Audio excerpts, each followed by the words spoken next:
Eh bien, bonjour à toutes et à tous. Bienvenue du coup à cette nouvelle Urba Session, donc qui est la troisième de notre chapeau santé et aménagement qu'on avait mis en place pour le premier semestre 2024.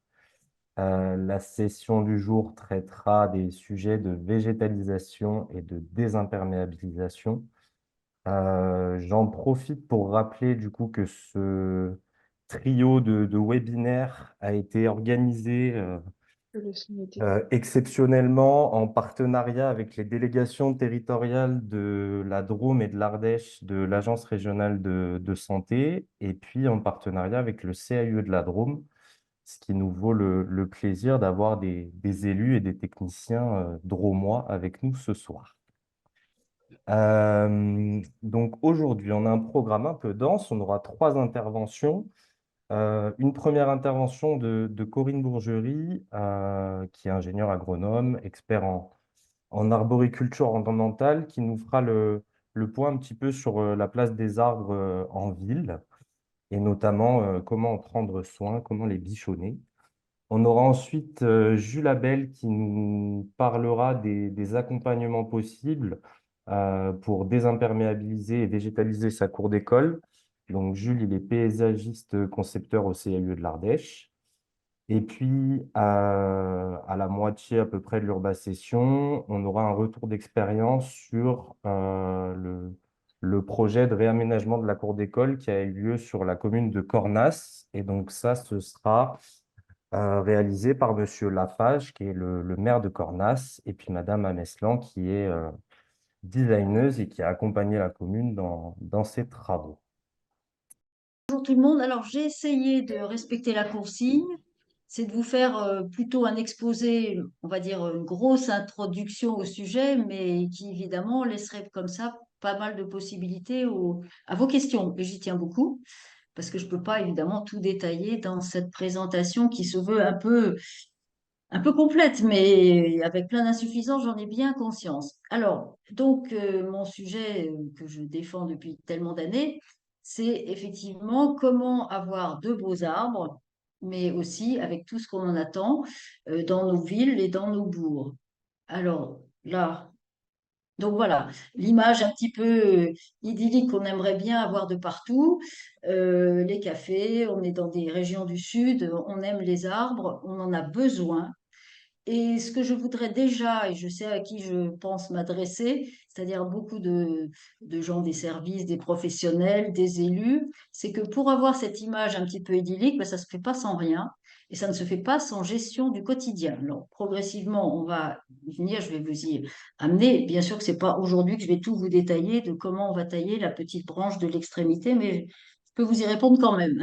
Voilà, à titre d'exemple, sur des mélias, sur une des places de Montpellier très célèbre, mais ça pourrait être par chez vous. Voilà, donc, et bien sûr que tout ça va nous emmener à travailler sur les choix d'essence avec tout ce qui nous attend. Et ce fameux, alors je ne vais pas focaliser là-dessus, mais ça fait partie des préoccupations, on a des réponses. Et donc du choix des essences, là c'est vers plus la Côte d'Azur, mais on peut miser sur les essences plus méditerranéennes, c'est du jacaranda. Alors après, si vous voulez, l'arbre dans nos bourgs, la ville, ça a évidemment une valeur extrêmement symbolique pour nous tous. On y est très attachés. Et c'est pour ça qu'il ne faut pas faire n'importe quoi et qu'il faut penser évidemment au renouvellement. Alors, on est très sensible, si vous voyez l'image de droite, à tout ce qui marque notre histoire. Bon, on a beaucoup de platanes, on y reviendra sur le débat du platane peut-être, on n'aura peut-être pas le temps aujourd'hui. C'est pas une essence qu'il faut éliminer peut-être aujourd'hui quand même, malgré sa maladie, mais évidemment, il est très emblématique. Alors, l'image historique à droite, mais ce que j'aime bien dire d'emblée et pour attirer l'attention de tous, c'est qu'on a trop tendance à se focaliser peut-être sur nos vétérans, qu'on va savoir préserver jusqu'au bout, bien entendu, ils ne sont pas du tout au bout du rouleau non plus, mais on a tendance à négliger qu'en termes de remarquabilité, ouais, l'image de gauche, elle est voulue et volontaire de ma part, c'est un platane, il se trouve, mais un arbre isolé sur une place, et même quand il est jeune, ben pour moi, cet arbre, il est absolument remarquable aussi, parce que c'est notre bien-être ordinaire, mais qui va donner quelque chose, et dans quelques années, ben pour nos successeurs, ça sera ça l'arbre remarquable. Donc on lui doit tout le respect. Et par rapport aux gens qui plantent, qui conçoivent, eh ben, un arbre, il faudra attendre juste un peu de temps, mais pas si longtemps que ça. Il a déjà sa place, même tout petit, mais il faut lui laisser la place. Donc ça, on y reviendra aussi. Alors, historiquement, je ne vous refais pas mais c'est intéressant de savoir que dès le Moyen Âge, on a des arbres qui sont plantés pour marquer des événements. Sinon, les villes médiévales, elles n'étaient pas du tout plantées, hein. Et puis, on n'avait pas. Mais le culte de l'arbre en termes de symbole, et c'est ce qui nous reste, comme en bas plus récemment. Mais vous savez, on a toujours été chercher aussi, on a encore des témoins des arbres de la Révolution. Donc ça fait partie évidemment de ce qui nous agrémente. Juste prise de conscience que toutes nos villes et même les bourgs sont marquées par des plans. Et là, j'y viens parce qu'on va parler aussi, enfin, dans vos esprits, il faut penser renouvellement, nouvelle plantation et que ben, ce que nous vivons aujourd'hui est souvent l'émanation de politiques extrêmement volontaristes de structurer l'espace dans lequel on habite ou l'espace de proximité.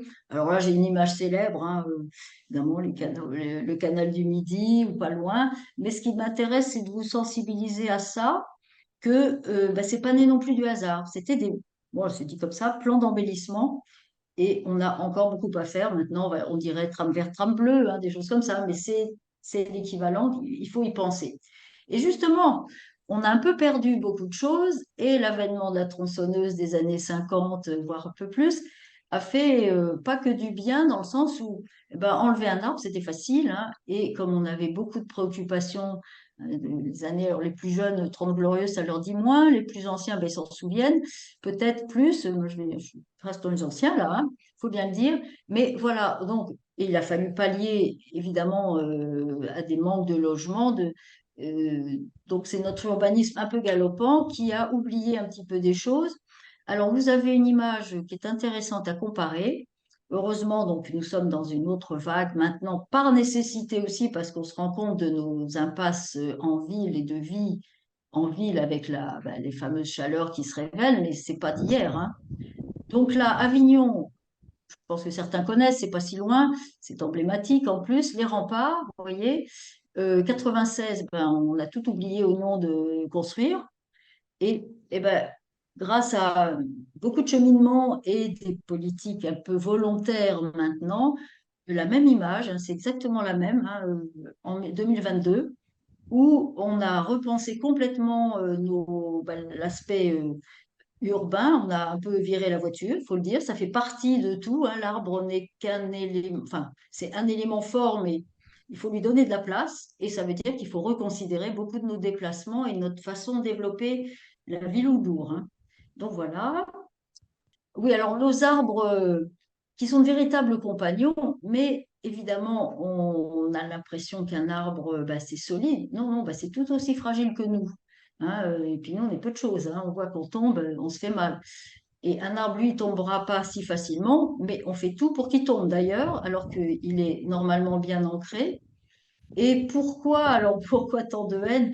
C'est que en fait, il a un inconvénient par rapport à nous, l'arbre, c'est qu'il ne se déplace pas. Ça vous surprendra pas, vous le savez. Donc, il subit, il ne fait que subir en plein ben, X ou Y traumatisme. Et nous sommes quand même un peu responsables et redevables devant lui, hein. On ne va pas faire un mea culpa permanent, mais qu'est-ce qu'on fait depuis des tas de décennies, sauf de l'aménagement, puisque je parle bien de l'espace aménagé où nous habitons.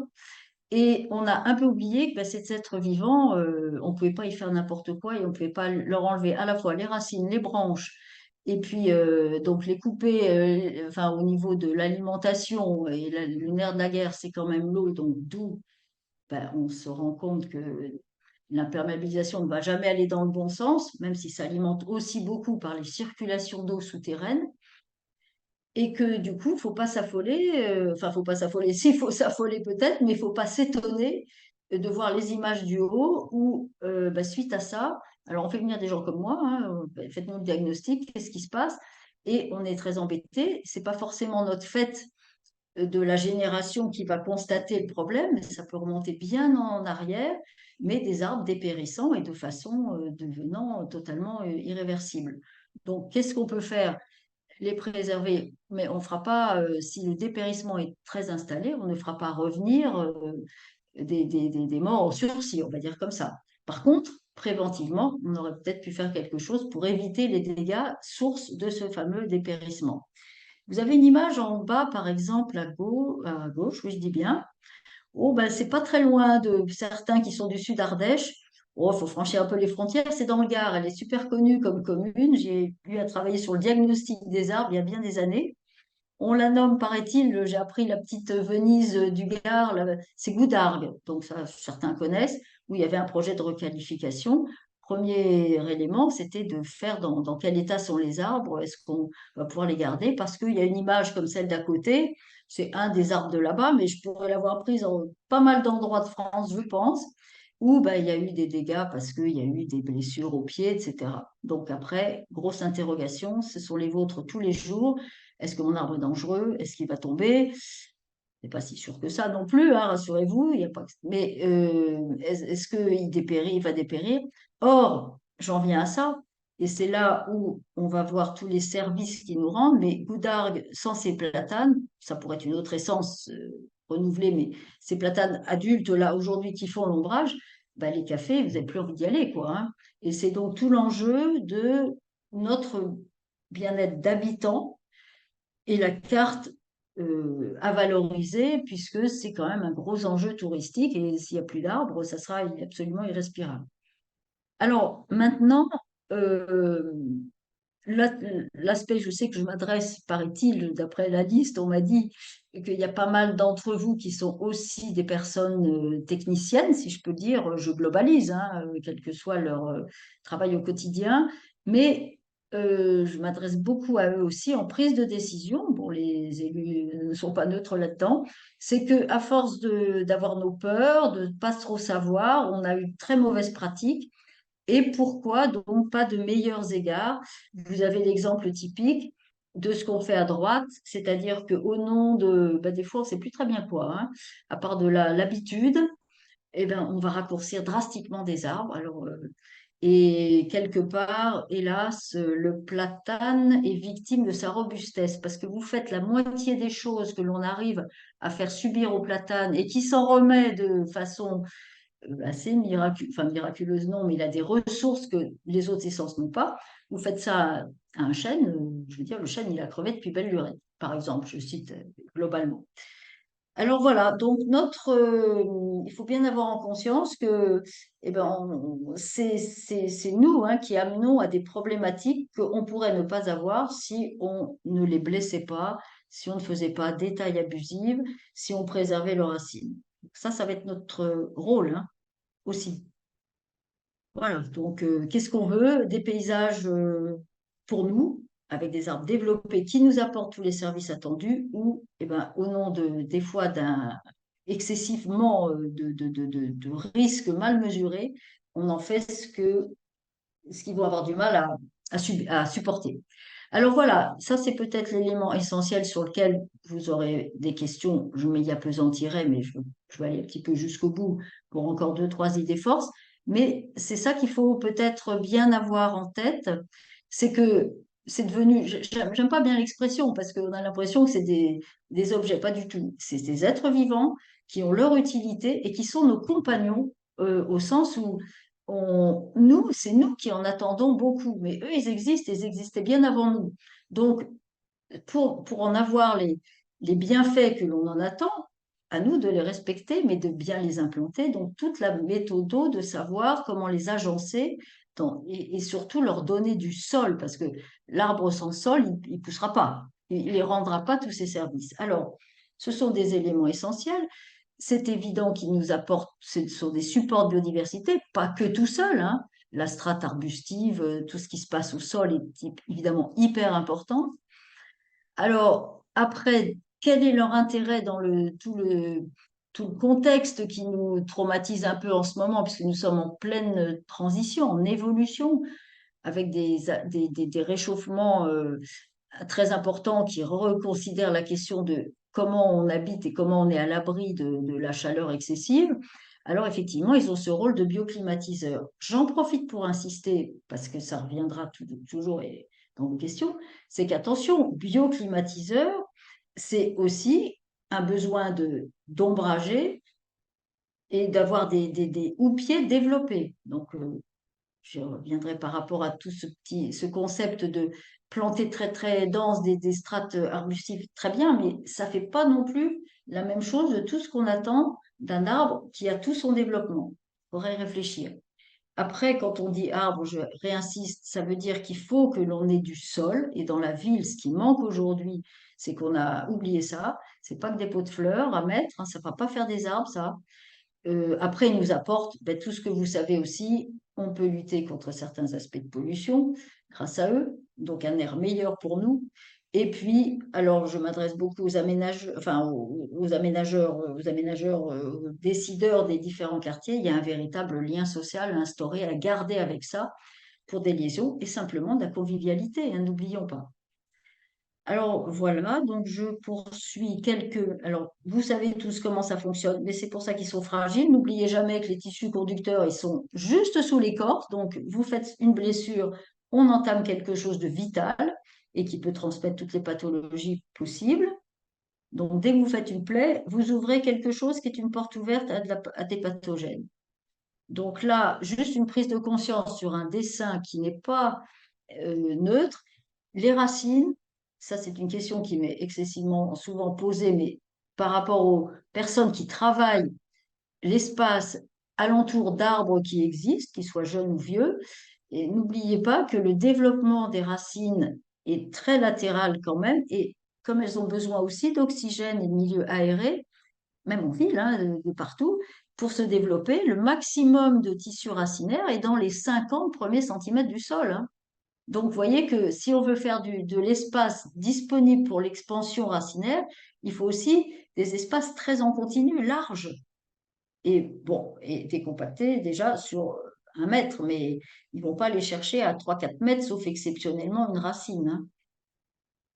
Voilà. Alors après, que veut-on faire de notre aménagement?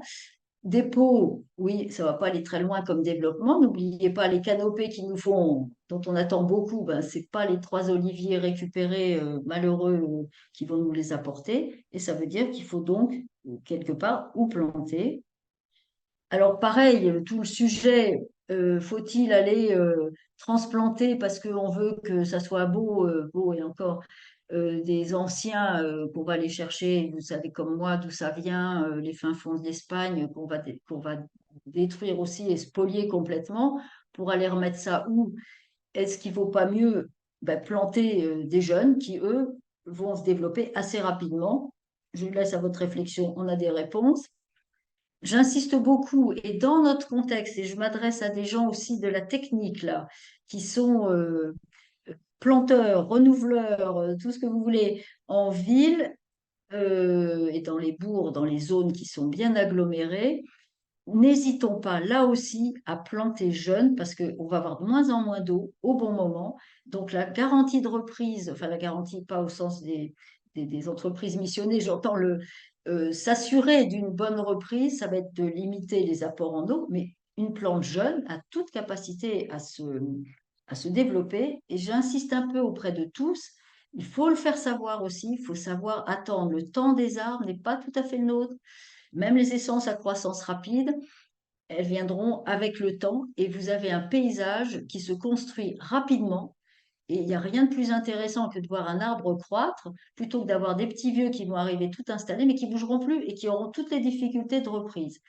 Juste symboliquement, là, une petite saga, beaucoup le connaissent, c'est le févier d'Amérique, le genre botanique Gleditschia, hein, on a mis pas mal, le févier, enfin le Gleditschia, on dit souvent. Alors, donc, 96 dans un espace, alors c'est sûr que c'est un espace de parc, d'accord? 96, regardez, 98, 2 ans plus tard, à partir d'un tout jeune, vous voyez à peine sur l'image en haut, hein, et même pas 10 ans après, vous savez, vous avez votre arbre, il s'est fabriqué, et puis il est prégnant, il commence à être prégnant dans le paysage, on va le respecter, celui-là, il apporte quelque chose, et puis donc 20 ans plus tard, même pas, vous avez votre arbre qui est bien là. Donc voilà, ça c'est le paysage. Alors la réflexion par rapport à toutes les questions qu'on se pose, Alors, on a tout entendu là, hein, depuis pas mal d'années, micro-forêt, forêt urbaine. Alors ça, déjà, ça va pas du tout, hein. On joue avec l'imaginaire des gens, on leur promet forêt urbaine, mais c'est pas ça, hein, qu'ils ont en tête quand vous dites forêt urbaine. Une forêt, ça peut pas aller avec urbain. Une forêt, c'est des grands espaces. Et qu'est-ce qu'on voit dedans, nous, enfin citoyens, c'est de se promener là-dedans. En fait, c'est que tout le monde a en tête un parc arboré. Donc, que l'on veuille lutter contre la chaleur avec de la végétalisation, genre très dense, parce que là, il y a un nœud de, enfin, il y a des concentrations de chaleur qu'on aurait peut-être pu éviter d'ailleurs avant. C'est une chose, mais c'est pas ça qui va vous faire de la forêt urbaine, et c'est pas ça qui va vous donner ce qui est peut-être schématisé en bas ou qui est la réponse de l'image du bas.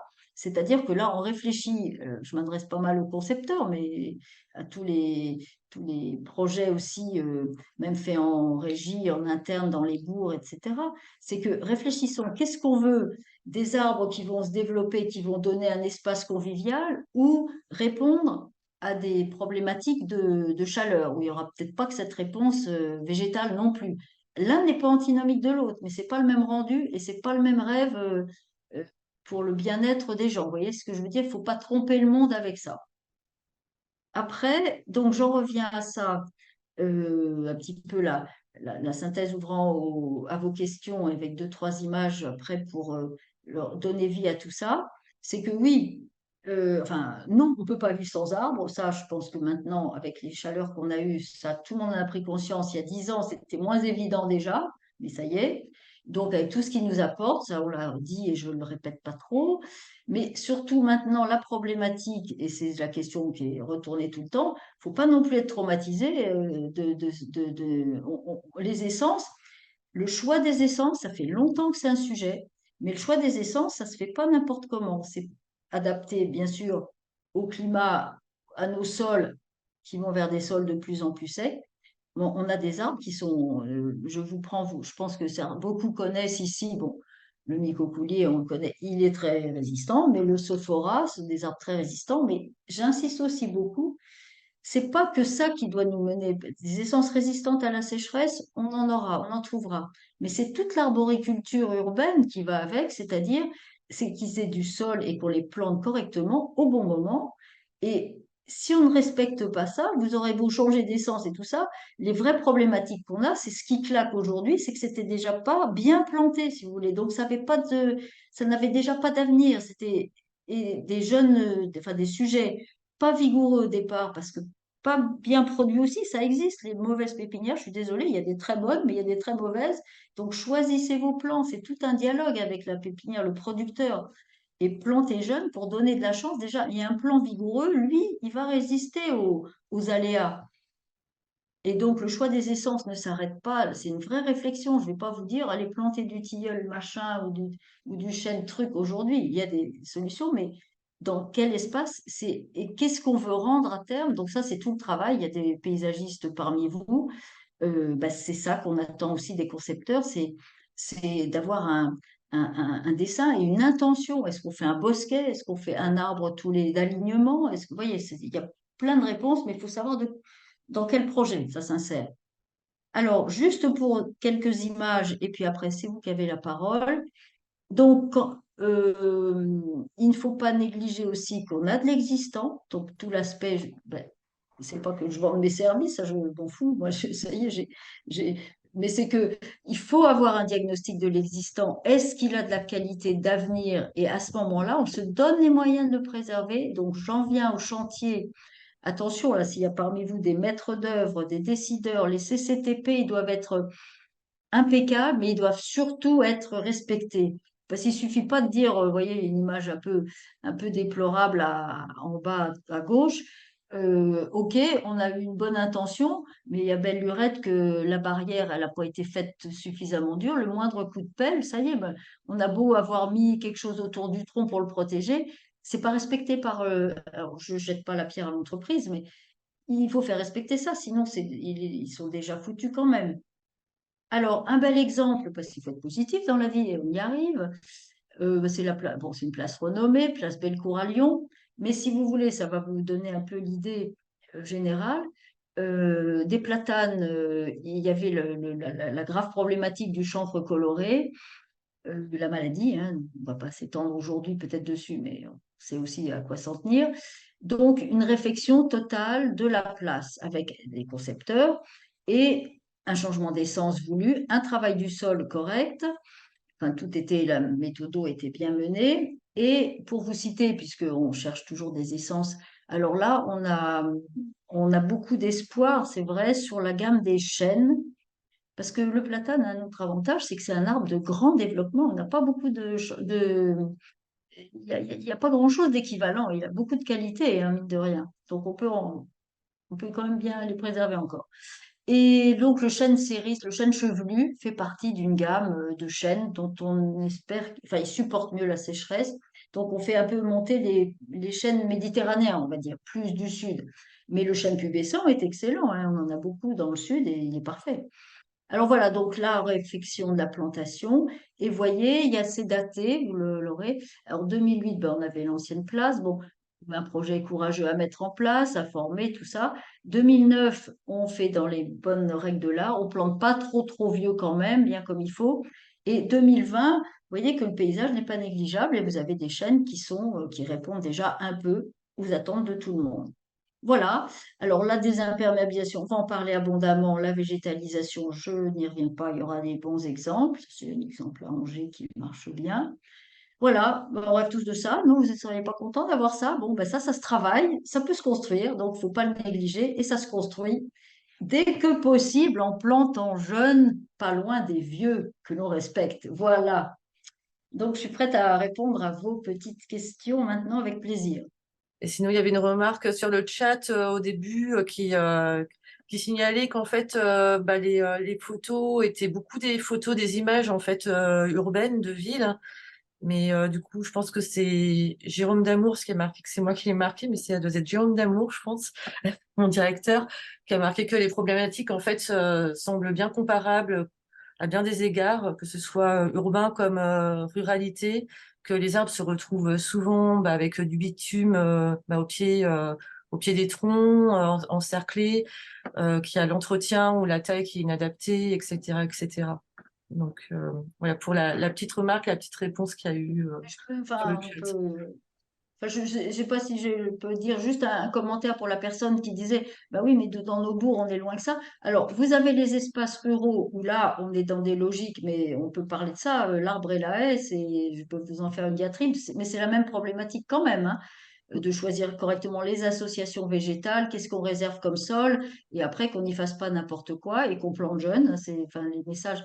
Après, je parle beaucoup, enfin, les images c'est pas que les grandes villes qui sont concernées, c'est que tous les bourgs dans lesquels les uns les autres travaillaient. Quand je dis bourg, ça peut être je sais pas, n'importe 7000 habitants, 3000. Qu'est-ce qu'il faut? La problématique qui va, là je reste dans l'art, dans l'aménagement, c'est que les bourgs, ils connaissent tous des sacrées extensions. Je vois que ça. Moi, j'interviens au pied des arbres de petites communes. Et les communes moyennes, c'est une vraie problématique aussi parce on est très chanceux, on a encore de l'environnement, on croit que tout va bien, mais tout va pas bien parce que dès que vous entrez dans la ville, et il y a des quartiers construits, des logements de partout, des demandes de logements très importantes. Donc, et vos lotissements dans les bourgs, c'est pareil, c'est la même problématique. Alors, c'est toute une réflexion où l'arbre doit d'emblée avoir sa place. Merci Corinne. Est-ce que quelqu'un souhaite poser une question? Oui, moi je suis donc Agnès Vincent Mirabel Blacon. Je suis on est dans le cas de figure pour la taille assez massacrante des arbres le long de la départementale. Mais bon, je pense que bon, ça se fait depuis un certain temps, et je pense que c'est lié à la sécurité parce qu'on est très au bord de la route. Et moi, ça me fait, ben oui, ça me fait mal aussi de tailler comme ça. Mais est-ce qu'il y a une alternative je sais pas, de faire Bah, autrement? alors, oui, Madame Vincent, vous me connaissez en plus, hein, Oui, si oui. vous n'avez pas la mémoire trop courte, moi je Non, les ose non, pas. c'est bon, je vous Voilà, remets. en plus, alors déjà on en a déjà parlé, je pense, mais alors pour tout le monde, oui, alors c'est les histoires de taille. On a fait des tailles abusives, certainement à certaines époques, pas partout, hein. Et si vous voulez, l'enjeu maintenant, d'abord, il faut bien le dire, hélas, ce qui nous guide le plus souvent, c'est que ça, pour une fois, ça tombe bien, c'est qu'on peut faire écologie et économie en même temps. Donc, il y a beaucoup de demandes de beaucoup de monde des communes ou des territoires, on va dire, qui maintenant se disent, bah, dis-donc, on a taillé beaucoup les arbres de façon architecturée, je dirais régulière. Et ben oui, ça serait quand même vachement moins cher si on n'était pas obligé de venir tous les 2 ans ou quelque chose comme ça, surtout avec nos histoires de platanes.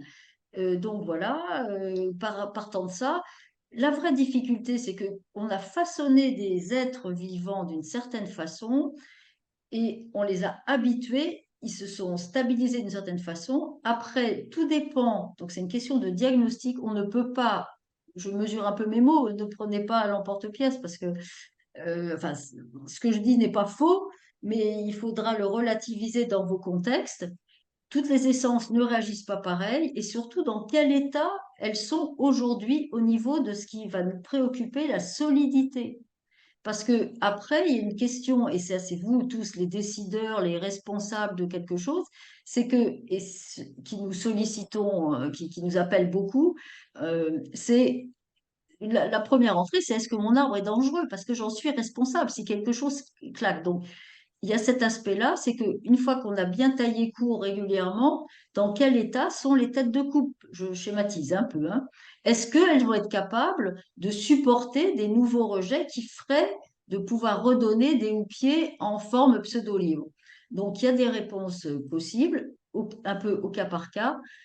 Oui, si les arbres sont pas trop vieux et pas trop abîmés, on peut les laisser repartir et après, on n'interviendra plus que pour enlever éventuellement un peu de bois mort qui se forme naturellement, etc. Alors oui, on peut, mais il faut le vouloir, il faut le suivre dans le temps et tout n'est pas possible sur n'importe quels arbres selon leur passé et le type de taille qu'on y a fait. Il y a Monsieur Guy Boucher, si vous voulez poser la Oui, question. je voulais apporter un témoignage qui correspond, qui corrobore tout à fait ce que Madame vient de dire sur la taille abusive. Bon, j'ai eu le privilège d'être à mon deuxième mandat. Lors du premier mandat, effectivement, je n'avais pas tout à fait la maîtrise sur tous les travaux techniques de la commune, et notamment sur celui de la coupe des arbres. Alors, je m'étais un peu opposé à ceux qui faisaient découper ces arbres régulièrement, et je m'aperçois que bon, depuis que je suis en situation de décider, on va dire, sur la préservation de nos platanes, puisqu'il faut quand même dire qu'on a une place qui est peut-être une des plus belles places de l'Ardèche, du département, je parle. Nos platanes nous le rendent bien, puisque bon, on ne les taille plus, hein, et il y a de plus en plus d'ombre, effectivement. La place est de plus en plus fréquentée par la population, les enfants, les établissements, les petits restaurants, les petits bistrots, les choses comme ça, s'ouvrent aussi, avec donc un ombrage naturel. Ça représente un peu les photos de Montpellier. Ce n'est que Jaujac, certes, mais quand même, c'est édifiant de voir que cette place en plein été est très fréquentée, alors que lorsqu'elle était régulièrement coupée, rafraîchie, il y avait moins de fréquentation. Moi, je le vois vraiment, et même les joueurs de boules peuvent jouer pratiquement toute la journée sur la place sans être obligés de chercher l'ombre. Voilà. Et puis, deuxième témoignage, c'est que lorsqu'on fait des projets d'aménagement du territoire, et je m'en occupe, systématiquement, avec les projets d'aménagement, on prévoit systématiquement des aménagements aussi d'espaces verts, que ce soit sous forme de végétaux plus modestes ou d'arbres, quand l'occasion nous en est donnée. Elle est où cette commune idyllique? Jaujac, c'est Ah la oui, communauté des c'est très communes bien. Ouais, d'Ardèche, les ouais, Sources je et connais. Volcans. C'est le lieu où il y a le PNR, Parc naturel Ouais, régional. ouais, ok, d'accord. Voilà, donc vous verrez la place et vous comprendrez tout de suite. Et pour rebondir sur votre premier témoignage, il y a Julien Néasta qui est de l'ARS de la Drôme qui a indiqué dans le chat que pour faire le lien avec le sujet chapeau, du coup, les bénéfices présentés des arbres sont autant de déterminants favorables à la santé aussi, donc à la qualité du cadre de vie, comme vous l'avez dit, et à la santé. Du coup, il y avait une question sur le chat aussi. C'était pour vous, la priorité, c'est d'abord les rues ou les parkings? Les deux, bien sûr, mais dans quel ordre? Voilà, alors ça, mais je pense que si je peux me permettre, enfin, je me garderais bien de donner des priorités. Et si on veut réussir quelque chose à l'échelle d'une commune, d'une ville un peu plus importante, alors les grandes villes encore plus certainement, euh, il faut avoir euh, une politique de développement de la ville où le facteur arbre est pris en compte en termes de même priorité que d'autres. Donc, je n'ai pas de priorité à donner. C'est vraiment, et ça, là, je m'intéresse plutôt à des urbanistes. C'est eux qui sont éclairants. Alors, je vous dis, hein, que ce soit à l'échelle de la commune ou pas. Et du coup, vous parlez exprès de places de parking. Et ben, moi, je dirais que sans être complètement utopiste, on est quand même dans un monde où il va falloir un jour réduire les voitures. Donc, arrêtons de surdimensionner pour des espaces stationnables ou roulables ou autres en gardant exactement la fréquentation qu'on a maintenant. Enfin, c'est pas raisonnable. Donc, effectivement, si on veut de la place pour les arbres, ben, il y a des choix à faire. Et c'est peut-être, ça fait partie des autres mobilités, de pas le tout voiture à tout craint. Donc, ça fait partie de la réflexion urbaine complètement. Mais il faut savoir, et moi, je préférais moins d'arbres, mais bien plantés, poussants et développés, parfois que d'avoir dit il faut en mettre 50 aussi pour l'inauguration. Ça tient pas non plus, hein, vous voyez. Donc, c'est cette stratégie-là, mais il faut certainement inverser un peu le curseur, perdre une place de stationnement pour avoir plus de place pour un ou deux arbres. Enfin, c'est pas un ratio qu'il faut garder, mais il faut arrêter de donner priorité certainement aux... Enfin, ça, c'est mon point de vue. Je me défends pour ça, je me bats pour ça depuis des années, mais par contre, donner une vraie place à l'arbre qu'il ait la place de se développer. Bonsoir à tout le monde. Oui, donc moi je vais partager mon écran, mais ça va un peu s'inscrire dans la suite, mais avec une thématique un peu plus focalisée sur la question de la végétalisation des cours d'école. Hop, donc qui traite la thématique générale de comment et pourquoi désimperméabiliser, végétaliser ma commune. Donc déjà, j'ai voulu, comment dire, un peu refaire le point sur la question des enjeux, parce que, enfin, nous, au CAE de l'Ardèche, on est quand même régulièrement sollicités pour de la végétalisation d'espaces éducatifs, donc type cours d'école, et l'objectif, c'est de planter des arbres. Mais ce qui est important vous le verrez après, hein, avec la présentation de Bérangère sur la commune de Cornas, mais c'est important aussi de repositionner les enjeux qui peuvent être liés à une cour d'école. Donc, il y a des enjeux à la fois qui sont plutôt portés à un caractère social, avec la question de l'inclusivité, et ces choses-là. Il va y avoir des enjeux qui sont plutôt liés à la question de la santé physique et psychique. Donc, avec la question d'avoir des espaces plutôt actifs, du confort thermique, du bien-être, avec aussi à essayer de résoudre les syndromes du manque de nature, hein, qui est quelque chose assez, on va dire, lié aux sociétés contemporaines, mais le manque de nature qui est théorisé et puis qui se développe de plus en plus dans les domaines de la recherche. Il y a aussi les enjeux liés à l'environnement, la question de la présence du vivant, la question du remploi, de l'écogestion, de la gestion de l'eau. De la gestion de l'eau qui ne peut pas être, on va dire, qui est rarement découplée de la question de la présence du végétal et de la porosité de sol, du coup. Et enfin, il y a aussi des enjeux qui sont liés aux enjeux éducatifs et pédagogiques. Comment on construit sa citoyenneté dans la cour d'école, comment on crée une cour plus ludique, plus stimulante, de l'imaginaire, la connaissance du vivant aussi, puisque plus les enfants sont sensibilisés au vivant, végétal, animal, insecte, plus ils sont amenés aussi à en prendre conscience et à le respecter dans la vie future. Ensuite, la suite, là, c'est de se dire, en fait, nous, le CAUE, on est un acteur possible de la végétalisation des cours d'école, et puis on peut accompagner les communes pour les sujets de désimperméabilisation, mais on fait aussi partie d'un réseau d'acteurs.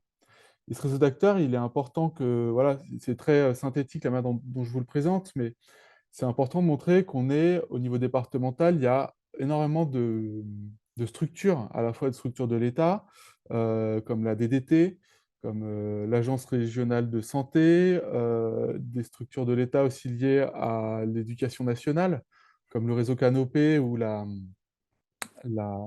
jeunesse et sport et l'éducation nationale. Donc voilà, c'était juste pour expliquer qu'on était, qu'on faisait partie d'un réseau d'acteurs, hein. Donc il y a les réseaux aussi qui sont liés plutôt au monde de l'éducation et l'environnement, et des acteurs du monde plutôt de l'aménagement, dont le CAUE fait partie.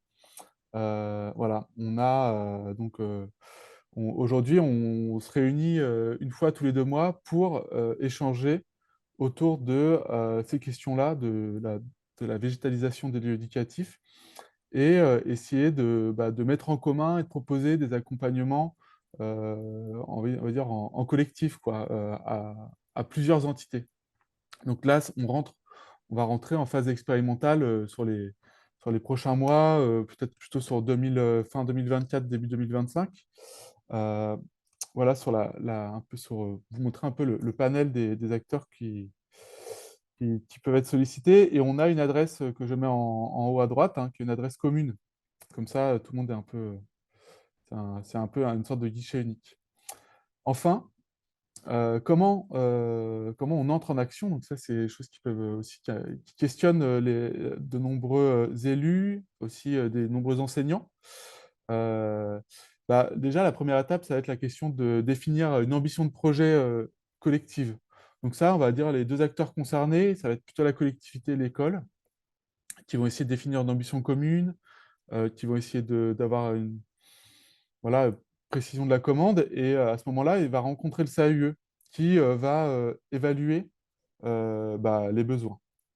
En fonction de cette évaluation, donc dans 95% des cas, la suite à donner, c'est plutôt un accompagnement du coup par le CAUE qui vient apporter un peu son expertise, hein, et puis un regard extérieur aussi sur cet espace, qui est à la fois l'espace de l'enseignement, mais aussi un espace qui appartient à la collectivité en règle générale.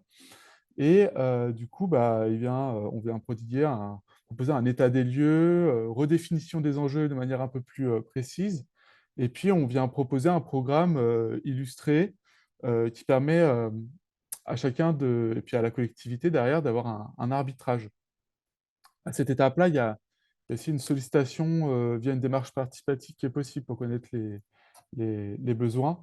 Donc à la fois des enfants, du personnel enseignant et aussi du personnel de la collectivité qui travaille dans l'école. Donc pour une petite partie des cas, il y a des cas particuliers où la collectivité est orientée directement vers un prestataire pour recruter un maître d'œuvre. Et on arrive en troisième étape sur la réalisation du projet. Le projet, il y a il y a trois options envisageables. Donc, qui intègrent à chaque fois de la participation possible au niveau des enfants, des parents, des enseignants qu'on va pouvoir voir. Donc, la première possibilité, ça va être de réaliser le projet en régie communale, avec des plans d'exécution qui sont réalisés en régie, qui vont se baser sur tout le travail que le CAUE aura mené en amont avec la collectivité et l'école. Et donc, et là, les travaux sont réalisés en régie. Donc, on est sur du 100% régie. Ça, c'est plutôt pour des communes qui ont des services techniques, qui sont un peu équipés de matériel pour pouvoir réaliser les travaux.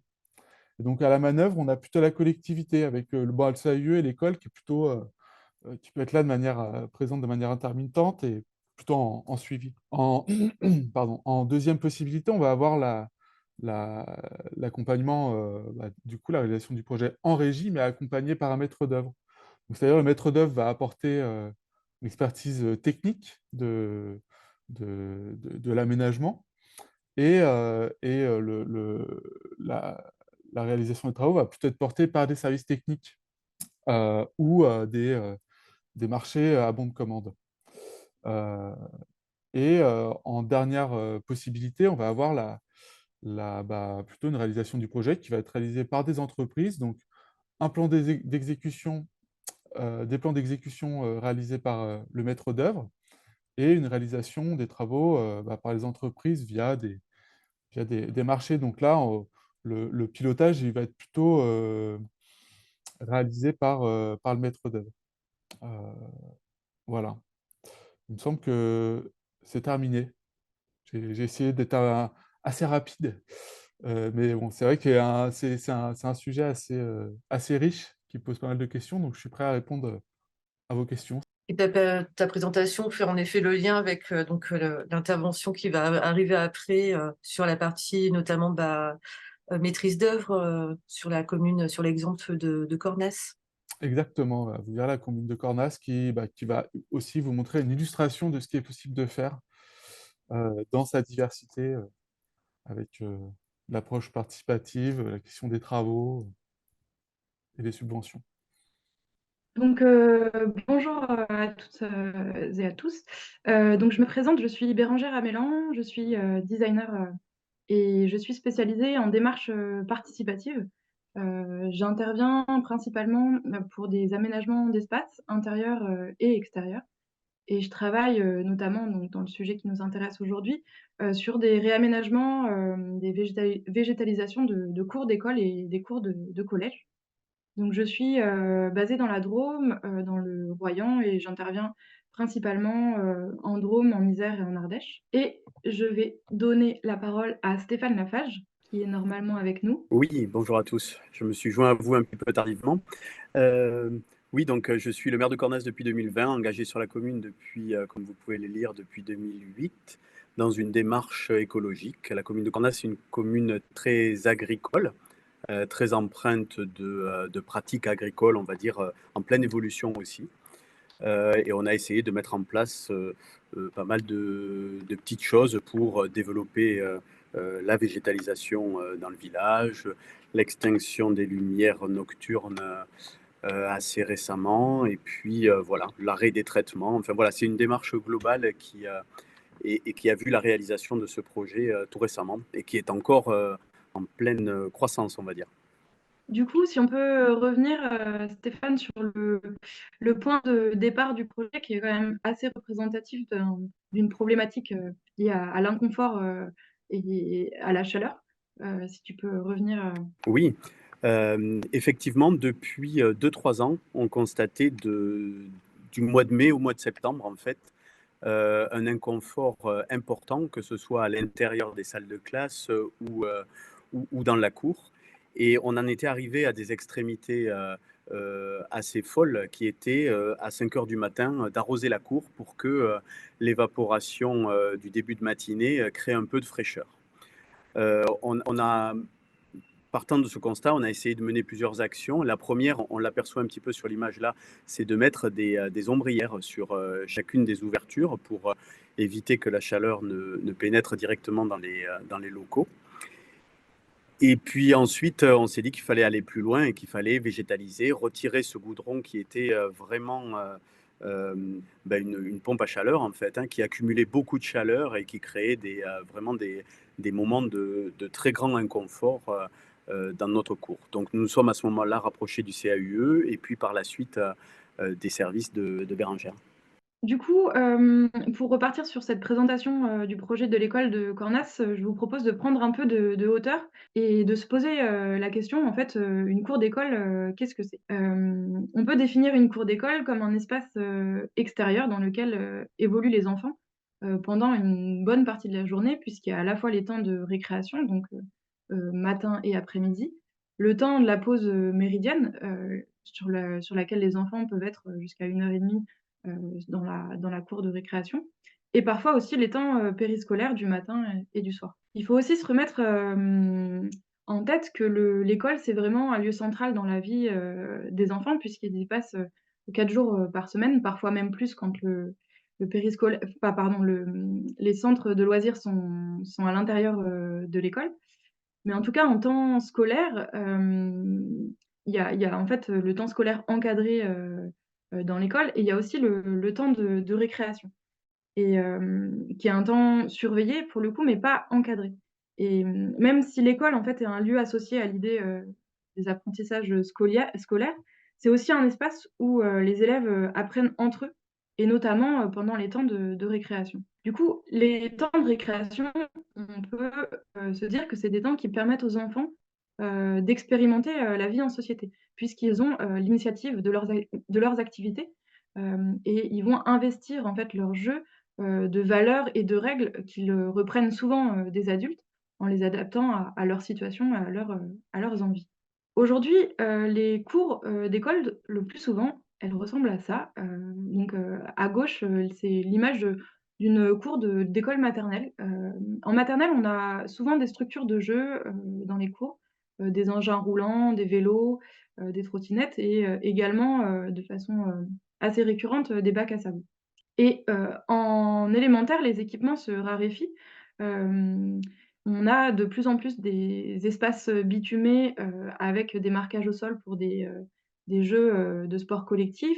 On a quelques mobiliers, d'assises et on a vraiment l'impression, quand on passe aussi, dans des espaces, de cours de collège, que plus les enfants, grandissent, moins ils auraient besoin, de supports, de jeu. Ce qui est pas tout à fait, véridique.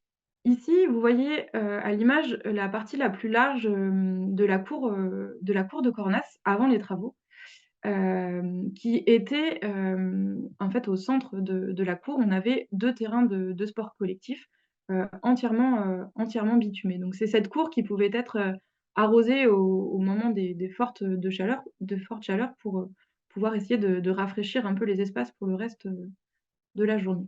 Donc on part de cette base-là.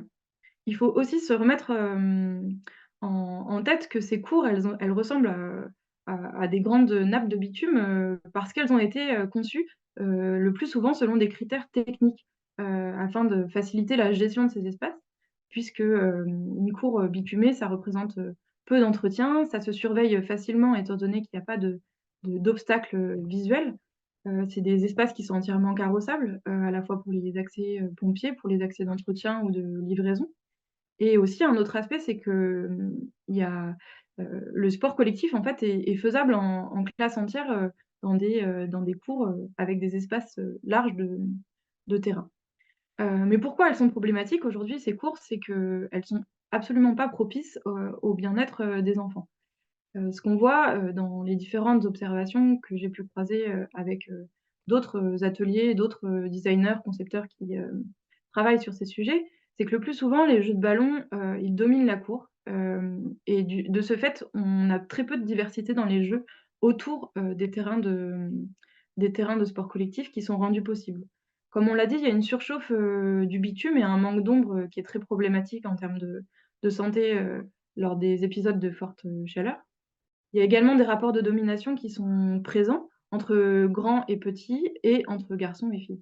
Une autre problématique, c'est qu'il y a pas ou peu de contact avec des éléments naturels et un dernier aspect, primordial, c'est aussi qu'il y a une occupation de l'espace qui est très inégale dans les cours.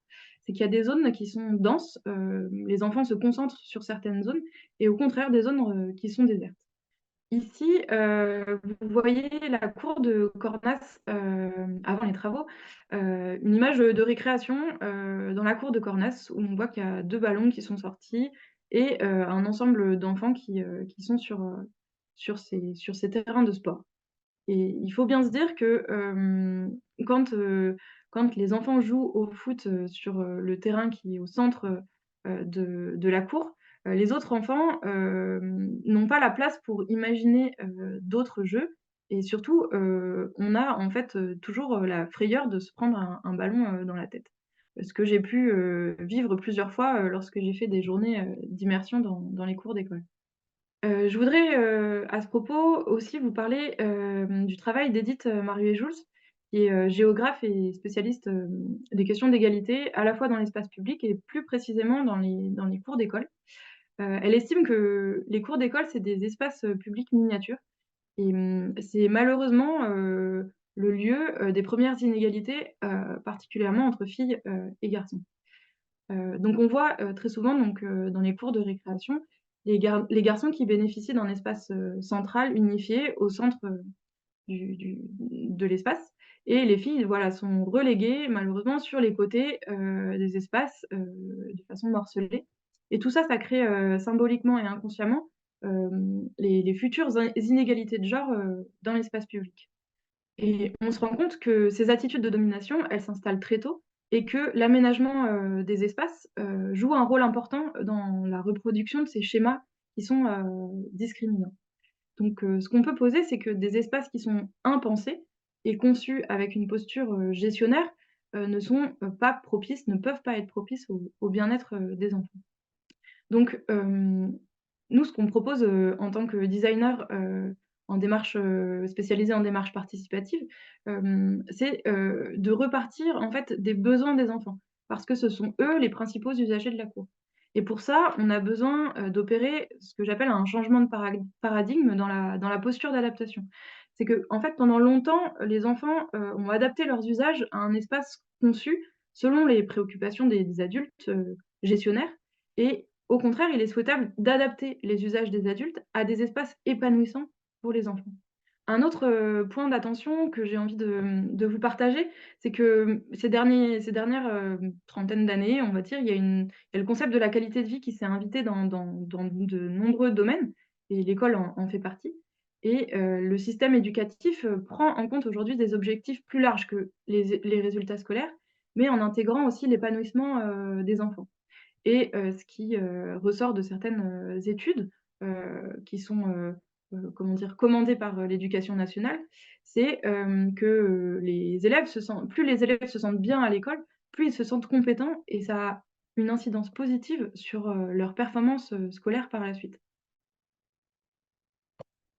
Un autre point d'attention qui concerne les enfants plus jeunes, mais de la même manière, ils nous permettent de se rendre compte que le contact réel avec la nature, c'est essentiel pour le développement des jeunes enfants. Et ça fait partie, par exemple, d'un des points de principe de la Charte nationale pour l'accueil du jeune enfant, qui est plutôt dans la phase crèche ou assistante maternelle. Mais où on a en fait défini le fait que le jeune enfant, il va prendre conscience du monde par sa sensibilité, et tout est lié, le cognitif, le corporel, l'affectif, l'émotionnel, le social, et être au contact de la nature, comme le disait Jules en introduction, c'est apprendre à la fois à la connaître, à l'aimer, puis à la respecter. Donc pour moi, envisager le réaménagement d'une cour d'école, on a besoin de prendre en compte 3 enjeux principaux. Le premier enjeu, c'est la résilience climatique, c'est l'idée d'adapter les cours aux effets du réchauffement climatique. Le second enjeu, c'est la qualité d'usage, c'est que la cour devienne un espace épanouissant pour tous et toutes. Et le troisième enjeu, c'est que la cour puisse devenir aussi un espace pédagogique à part entière pour apprendre dehors. Et je vais détailler dans les prochaines pages différentes stratégies autour de ces enjeux. Le premier enjeu, c'est la résilience climatique. Donc, la stratégie 1, c'est végétaliser les espaces afin de recréer un écosystème vivant dans la cour. Donc, apporter des arbres, apporter de l'ombre pour avoir de la fraîcheur, donc en plantant des arbres, des arbustes aussi pour créer des espaces qui favorisent la biodiversité, des stocks qui permettent de stocker, des sols pardon, qui permettent de stocker l'eau, et des plantes grimpantes pour ombrager les espaces bâtis. La deuxième stratégie, c'est de valoriser l'eau de pluie. On en a parlé aussi en amont, c'est d'expérimenter, enfin de comprendre le circuit de l'eau dans la cour et le valoriser. C'est-à-dire qu'il faut canaliser l'eau pour alimenter les végétaux, aussi favoriser le stockage de l'eau dans la terre pour qu'elle puisse apporter de la fraîcheur dans l'espace. Et pourquoi pas mettre à jour le circuit de l'eau pour le rendre lisible et compréhensible par les enfants. La troisième stratégie, c'est de perméabiliser et éclaircir les surfaces. Donc c'est passer du bitume qui est sombre, étanche, à des surfaces qui soient perméables et plus claires. Donc encore une fois, stocker l'eau dans la terre pour limiter le ruissellement. Et puis il y a des solutions multiples en termes de sol qui peuvent être végétales, minérales ou artificielles. La stratégie numéro 4, c'est d'apporter de l'ombre, qu'elle soit naturelle et ou artificielle. Comme en parlait Corinne Bourgerie juste avant, un arbre, il va y avoir forcément un temps de développement qui va être important. Et du coup, il faut à la fois penser à court terme, à moyen terme et à long terme. Et par exemple, à court terme, l'ombre artificielle, elle peut permettre d'avoir des zones ombrées assez importantes pendant le temps de la croissance des arbres. Et donc, l'ombre végétale, forcément, elle est optimale elle va nous apporter de la fraîcheur en été. Grâce aussi à l'évapotranspiration, on va avoir de la fraîcheur en plus de l'ombre et disparaît en hiver pour des feuillus.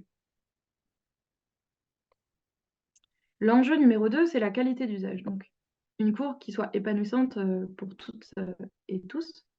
L'idée, c'est d'apporter dans des cours des formes, des équipements qui soient non dédiés, qui favorisent le jeu et l'imaginaire et permettre ainsi à l'ensemble des enfants de s'approprier des espaces et des équipements. La stratégie numéro 2, c'est de favoriser le mouvement. Les enfants ont besoin de se dépenser, de sauter, grimper, glisser, franchir, courir. Et on peut jouer avec la topographie en fait, des espaces pour créer des obstacles. On peut jouer aussi avec les frontières pour inviter les enfants à mettre leur corps en mouvement et aussi créer des parcours pour lier différents espaces au sein de la cour d'école. La troisième stratégie, c'est d'apporter du confort, puisque souvent les cours d'école en sont dépourvus d'espaces conviviaux pour se rassembler, des espaces aussi cabanes, cocons pour s'isoler, voire des points hauts, puisque c'est des éléments importants des enfants de pouvoir aller en hauteur, se percher. La stratégie numéro 4 aussi, c'est de donner accès à l'eau, celle qui alimente les plantes, qui rafraîchit l'atmosphère de la cour et qui devient un support ludique pédagogique. Donc on peut aussi penser à des reliefs qui guident l'eau, qui soient ludiques. On peut aussi imaginer des points d'eau pour boire et pour jouer directement dans la cour, voire des arroseurs de jardin pour se rafraîchir sur les périodes caniculaires. Et le troisième enjeu, c'est l'espace pédagogique pour apprendre dehors. L'idée, c'est d'aussi proposer des espaces pour faire classe entière, pour faire des activités en classe entière dans l'espace court, qui peuvent être des agoras ou des gradins, et aussi des îlots de travail pour des travaux en groupe avec des tables. Donc il y a plein de choses qui sont imaginables en fonction des besoins et des envies des équipes. L'idée, c'est aussi que la cour devienne une sorte de laboratoire, support d'expérience autour d'apprentissage comme le cycle de l'eau, autour de la biodiversité, autour de la matière organique. Ça peut être voilà, un support au quotidien. L'idée, c'est aussi d'avoir le vivant comme source de créativité artistique pour les élèves qui évoluent dans ces nouvelles cours. Et enfin, la stratégie numéro 4, c'est de pouvoir proposer des espaces de potager pédagogiques en prenant forcément en compte la possibilité de prendre soin de ces espaces-là pendant les mois de juillet et d'août. Toutes les étapes d'entretien du jardin peuvent être réalisées avec les élèves. Donc voilà un petit peu le topo, la façon dont moi j'envisage les enjeux de réaménagement d'une cour d'école. Et du coup, je vais revenir à Cornas. Donc la volonté de la mairie, c'était de végétaliser la cour. Et le conseil qui a été donné à la collectivité par le CAUE, c'est de se faire accompagner par une équipe de conception pour se poser les questions de quelle façon en fait on a envie de concevoir la nouvelle cour, selon quels critères et en faisant attention à quoi. Est-ce que Stéphane, tu veux préciser quelque chose à ce sujet? Oui, je peux. Simplement, ce n'était pas forcément une idée qui nous semblait nécessaire au départ. Et j'avoue que bien nous en a pris de faire appel au service d'un bureau d'études de design pour vraiment construire ce projet parce qu'on pense tout savoir et on a appris énormément de choses. Et moi, alors c'est presque une conclusion au final, mais j'ai apprécié autant le temps de travail, de définition, de prototypage, d'entrevues, d'échanges pour construire ce projet que le projet final en lui-même finalement, voilà, qui donne entière satisfaction. Mais la construction du projet a fait partie de l'aventure et c'était très bien. Et on n'aurait pas pu le faire seul, ça c'est certain. Du coup, l'idée de faire intervenir un concepteur, donc on peut soit être designer, architecte ou paysagiste, l'idée c'est de mettre notre expertise technique et créative au service de l'expertise d'usage qui est celle des gens qui évoluent au quotidien dans la cour et dans l'école. Et la démarche participative, elle permet vraiment en fait aux usagers et aux parties prenantes de s'investir tout au long du processus de conception. À l'inverse, une concertation, on va plus demander quelques interventions des parties prenantes, mais on ne va pas associer les parties prenantes à l'ensemble du processus. C'est-à-dire que là, on a travaillé sur le cahier des charges avec les parties prenantes, on a jusqu'à la conception finale de l'aménagement. Et donc moi, dans le cadre d'une démarche participative, en tant que designer, je suis à la fois animatrice, médiatrice, illustratrice et conceptrice. Et ce qui est important aussi, c'est que dans les ateliers participatifs, en fait, mes outils ils doivent vraiment permettre à chacun et chacune, quelle que soit sa fonction et son degré d'expertise, de parler le même langage, en fait, pour que on puisse partager les idées et ainsi pouvoir faire projet ensemble. Donc quand on parle de co-conception ou de démarche participative, de mon point de vue, c'est vraiment l'idée de faire avec l'ensemble des usagers qui sont concernés. Donc là, pour un projet de cours d'école, alors primaire, puisque voilà, c'est particulier, enfin, en tout cas, les collectivités communes ont à charge les équipements liés aux écoles maternelles et élémentaires. Donc là, on est dans un cadre où on a l'éducation nationale représentée par la direction des écoles, les équipes enseignantes et pourquoi pas le rectorat aussi qui peut être, les UN qui peuvent être conviés. Il y a aussi la collectivité, donc les coordinateurs et animateurs périscolaires, les agents, ATSEM, personnel d'entretien, les élus, avec les différents services concernés, l'éducation, bâtiments, espaces verts, sport. Donc tout ça, c'est les personnes liées à la collectivité. Il y a aussi les personnes que j'appelle habitantes, c'est les élèves principalement, et aussi les parents d'élèves qui peuvent s'investir dans le projet. Et au centre, ce que j'appelle l'équipe projet, donc c'est les designers. On était 2 designers à travailler sur ce projet, donc moi-même et Gaëtan Mazaloubo, qui est également designer. Et on a fait pour la commune de Cornas ce qu'on appelle pardon, une assistance à maîtrise d'usage. C'est-à-dire que c'est un accompagnement dans la conception du projet. Et le maître d'œuvre enfin, la personne qui était maître d'œuvre dans ce projet, c'était Katia Fleuret, qui est avec nous ce soir normalement encore, qui est technicienne du bureau d'études du service voirie de la communauté de communes, et donc qui nous a accompagnés dès le démarrage du projet, et qui a ensuite pris le relais lorsque notre prestation d'accompagnement par rapport à la conception a pris fin. C'est elle qui a pris le relais pour tout ce qui est définition, comment dire, identification des entreprises qui allaient travailler dans la cour, etc. Mais j'y reviendrai un peu. Un point d'attention aussi, c'est qu'on ne peut pas se permettre d'imaginer un copier-coller d'un aménagement, puisque chaque école est une sorte d'écosystème avec des enfants, des adultes qui n'ont pas le même affect, le même lien à la nature, les mêmes freins, les mêmes peurs, le même espace à disposition et aussi les mêmes sensibilités pédagogiques ou l'aptitude à s'adapter au changement. Donc il y a vraiment besoin de travailler en sur-mesure selon chaque contexte d'école. Les atouts que moi j'identifie pour la conception, c'est le fait que ça permette de mettre en œuvre des projets qui soient fédérateurs, puisque les usagers sont valorisés dans leur expertise et une fois l'équipement livré, ils s'approprient beaucoup plus facilement l'espace. Ça permet aussi des réponses plus pertinentes et durables parce qu'elles sont issues des contributions des usagers et donc adaptées à des besoins et à des contraintes réelles. Ça permet aussi de réaliser des formes originales parce qu'elles sont imaginées et conçues sur mesure pour un lieu et des personnes avec leur identité, leurs particularités. Et enfin, ça permet aussi des dynamiques de décloisonnement qui sont fertiles entre les différentes parties prenantes, les différents usagers, qui sont les élus, les agents, les enseignants, etc.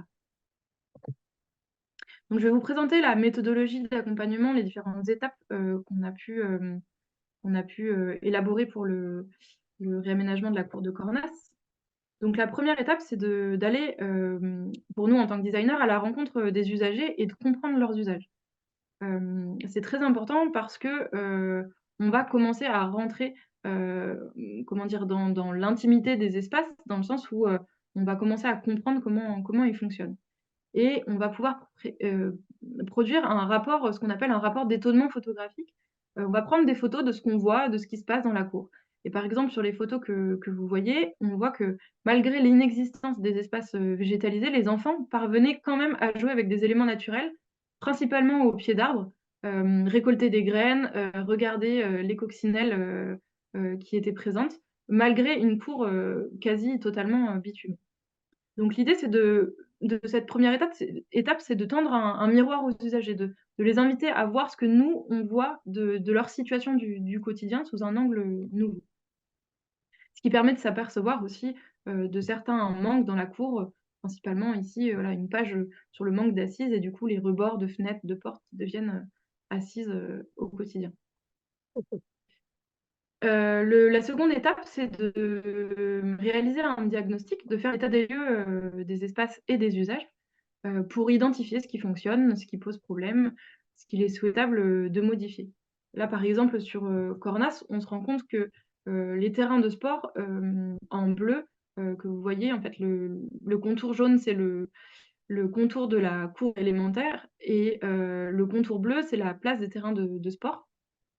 Sachant que ces terrains n'étaient pas bordés de barrières, donc le ballon migrait à peu près partout dans l'espace, ce qui posait problème aux autres enfants pour pouvoir imaginer d'autres jeux.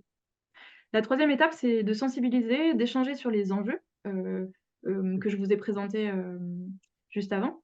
Et là, ça va être l'idée d'élargir le champ des possibles, d'inviter les usagers à dépasser les idées reçues sur les cours végétalisés et commencer à alimenter l'imaginaire, les envies sur ce que ça peut être une cour, et notamment en présentant des images de référence et des choses, voilà, de présenter des images de cours qui ont quelques années déjà, qui fonctionnent. Et c'est beaucoup plus simple pour les équipes, par exemple, de se projeter en voyant des images de ce qui se passe ailleurs. Sensibiliser, c'est aussi échanger sur les enjeux avec les enfants, de leur expliquer pourquoi on a envie de réfléchir au réaménagement de la cour, et de les faire concevoir aussi leur cour idéale en maquette. Donc ça, c'est vraiment un aspect important pour qu'ils soient aussi qu'ils aient pleinement conscience des enjeux de réaménagement. Une autre étape, c'est aussi de faire exprimer les envies, les besoins, les contraintes et les peurs liées à ces changements et à la projection du changement. Je vais faire, par exemple, voilà, un petit point d'exemple sur un questionnement par rapport à l'entretien des locaux. On se dit, voilà, si une cour est végétalisée, ça va forcément être plus sale dans les locaux, on va y passer plus de temps et nous, ça nous pose problème. Bah, la réflexion qu'on peut avoir par rapport à ça, une des propositions de réflexion, de recherche de solutions, ça peut être, mais comment on peut envisager que les enfants, est-ce qu'on peut envisager que les enfants ne soient pas en chaussures dans les salles de classe? Ça se fait beaucoup dans les cours végétalisés, dans les écoles dont les cours sont végétalisés, où en fait il y a un sas aux endroits de porte-manteau, où il y a aussi un espace pour se mettre en chaussons, pour limiter en fait les classes qui vont se salir plus vite forcément. Et donc voilà, voir avec les équipes si c'est des solutions, par exemple, qui sont envisageables. Donc c'est tout ce moment qui permet, voilà, la levée des freins, la levée des peurs, du changement. Et parallèlement, on commence à formuler des esquisses, d'aménagement, principalement en maquette, avec un ensemble d'outils, créatifs, pour pouvoir, travailler, collectivement, lors d'ateliers participatifs. Et au fur et à mesure, on affine des scénarios, c'est-à-dire qu'il y a des partis pris différents des fois, selon, voilà, il y a différents scénarios d'aménagement, qui permettent de chercher, ensemble ce qu'on souhaite vraiment. Est-ce qu'on souhaite avoir un grand terrain de sport? Est-ce qu'on souhaite un petit terrain de sport? On peut se poser, par exemple, la question savoir s'il y a un équipement sur la commune aux abords de l'école qui peut être mobilisé pour les temps de sport scolaire, où il y a un besoin d'un terrain de sport collectif. Et c'était par exemple le cas à Cornas. Il y a un terrain à quelques minutes de l'école, et ce qui nous a permis de nous dire que le terrain de sport collectif à l'intérieur de la cour d'école pouvait être assez restreint, étant donné qu'il y a un équipement à disposition proche de l'école. Une autre étape importante, c'est de mettre en place des aménagements tests pour évaluer les idées. Ça permet d'expérimenter des intuitions d'aménagement pour les valider, les abandonner ou les améliorer. Et commencer aussi à faire évoluer les usages et les représentations. À Cornas, les 3 objectifs opérationnels, c'était de circonscrire la place du ballon. C'était de pouvoir mettre un espace de sport collectif derrière des barrières pour que le ballon arrête de migrer et gêne l'épanouissement des autres enfants. C'était aussi l'idée de proposer des alternatives d'équipement pour jouer, pour s'asseoir, et qui était en fait de l'espace libéré de terrain sportif. Un autre objectif, c'était d'expérimenter le BRF, donc les copeaux de bois, qui étaient pressentis pour les zones de jeu dans la finalisation du projet. La suite, on la travaille du coup avec la personne, donc Katia Fleury, qui était maître d'œuvre sur le projet aussi, qui est avec nous sur ces étapes de précision en termes de nature des sols, de recherche de nature de sol et de solutions techniques. Donc, de la même façon, on va présenter en fait à l'ensemble des usagers les différentes possibilités, présenter les avantages, les inconvénients, et affiner ensemble les projections autour de ces matériaux. De la même façon, on a travaillé avec Katia Fleury et aussi avec le responsable des espaces verts d'une commune limitrophe qui était partant pour nous accompagner sur cet aspect. Et donc, c'est avec lui qu'on a fait la recherche et l'étude concernant les essences d'arbres et de végétaux à proposer dans la cour. Et au fur et à mesure, on affine aussi la conception des éléments mobiliers, les différentes zones d'usage de la cour, en conception et là en image 3D ou en maquette selon les besoins. Un élément important aussi, c'est d'arbitrer financièrement les choix par rapport au projet et de le faire aussi en démarche participative, de commencer à affiner les partis pris. Est-ce qu'on souhaite plutôt être ambitieux sur la végétalisation et du coup, on va l'être un peu moins, par exemple, sur le traitement des sols. Enfin, voilà, on arbitre en fait avec l'ensemble des usagers. Est-ce que Stéphane, tu souhaites dire un mot à ce propos? Oui, oui. Étape importante, un moment un peu perturbant dans le chantier parce que, enfin dans le projet, parce que budget initial, on avait imaginé 150 000 €. On avait un chiffrage de la cour idéale à plus de 400 000 €. Donc, un début de réunion un peu plombant. Et puis ensuite, on a réussi, enfin, et c'était un challenge, hein, sans dénaturer le projet, de limiter ses coûts par des choix, notamment on voit le traitement du sol qui a été limité. On a conservé une partie du revêtement initial et ça a permis voilà, d'affiner un petit peu le budget et surtout de le faire accepter financièrement par l'ensemble de l'équipe. Du coup, comme on en parlait, le parti pris important qui a été décidé à Cornas, c'est de conserver le bitume pour toutes les zones d'accès véhicules et les flux piétons, ce qui permet de ne pas déminéraliser des surfaces qui vont être nécessaires de rendre carrossables par la suite. Donc ça, c'est vraiment un parti pris important qui a permis de faire une économie considérable. Donc après, moi, ma prestation commence comment dire, je passe la main en fait toute la matière que j'ai pu collecter et la proposition d'aménagement que j'ai pu concevoir, je vais transmettre en fait toute cette matière à la maîtrise d'œuvre et à la maîtrise d'ouvrage pour pouvoir, pour qu'ils puissent constituer les dossiers de subvention pour l'agence de l'eau, identifier les entreprises qui vont pouvoir réaliser les travaux, puisque à Cornas, les travaux n'ont pas été faits en régie, mais bien par des entreprises extérieures.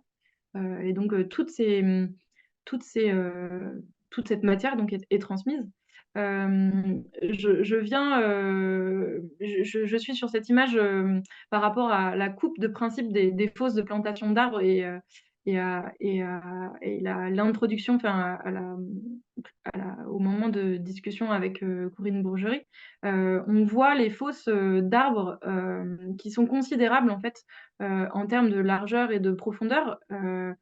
Qui ont été voilà, souhaités à Cornas et on le ressent vraiment après 1 an et demi de plantation. Les arbres se développent de façon tout à fait considérable et on est ravis.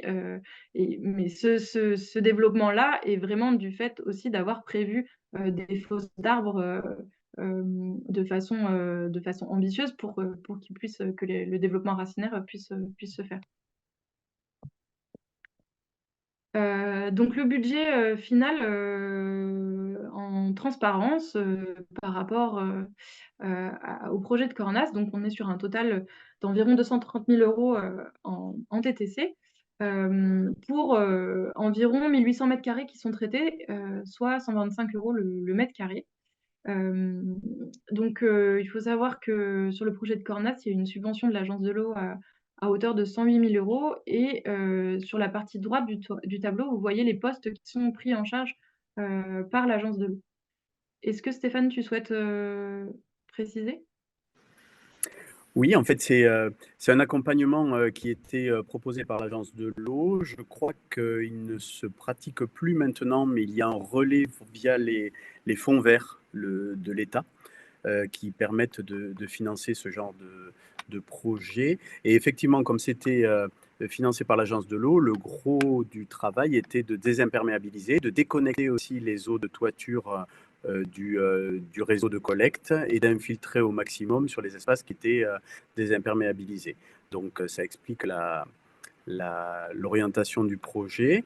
Et puis voilà, donc tout ce qui était jeux, mobilier, bien sûr, n'a pas été subventionné sur cette opération. Mais on a eu un partenaire important sur la partie mobilier bois, hein, puisque on a acheté très peu de jeux. On n'a que la structure terrain multisport, qui est une structure, on va dire, sur catalogue.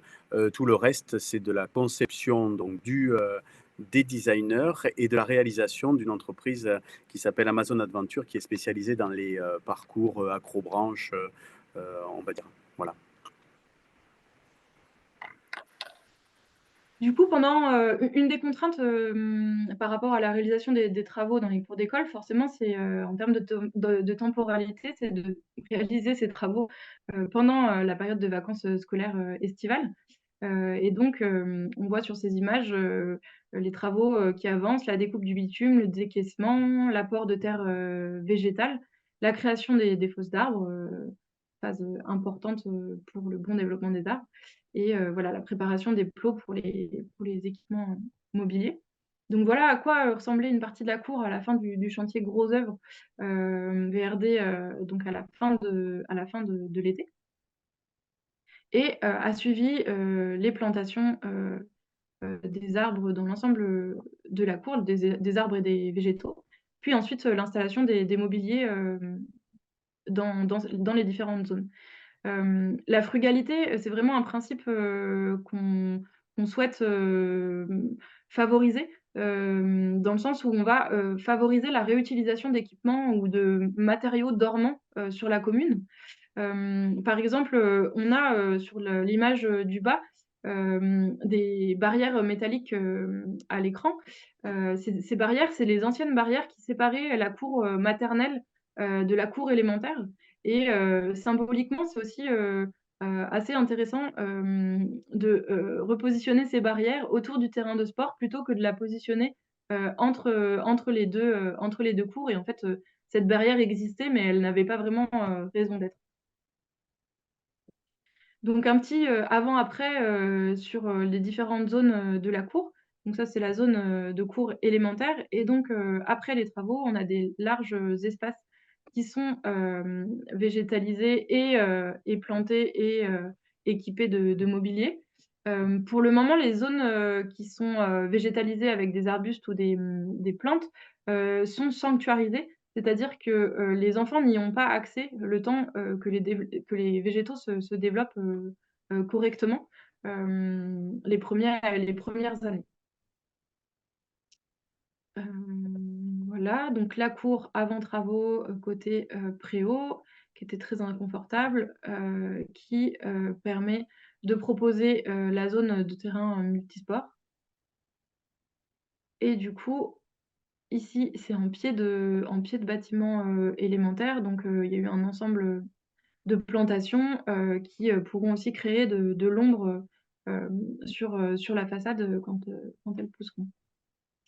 Il faut aussi savoir qu'il y a eu comment dire, une prise en compte des besoins des arbres et en fait, de pouvoir expérimenter par les services techniques une taille moins drastique de ces mûriers, dans la cour. Donc ça, c'est aussi un apprentissage, un accompagnement des équipes qu'il est nécessaire de mettre en place pour que les arbres puissent porter plus d'ombrage. Voilà d'autres vues de la cour. Donc on voit que les espaces sont plus diversifiés et qu'il y a des équipements qui permettent aux enfants d'évoluer un peu plus librement dans ces espaces. Un aspect aussi qui me paraît important de préciser, c'est le retour des enseignants et des enseignantes sur la motricité des enfants, puisqu'ils sont beaucoup plus à même de faire évoluer leur corps dans l'espace au quotidien. Et du coup, ils peuvent apprécier en fait l'apprentissage, enfin une plus grande facilité dans la motricité depuis cette nouvelle cour. Donc voilà un petit peu des images et aussi une des craintes par rapport à l'aménagement de la cour qui avait été identifiée en atelier participatif, c'était de savoir comment on allait pouvoir faire la fête de l'école dans ce nouvel espace qui allait être beaucoup plus aménagé. Et finalement, ça fonctionne bien. Je te laisse, Stéphane, reprendre.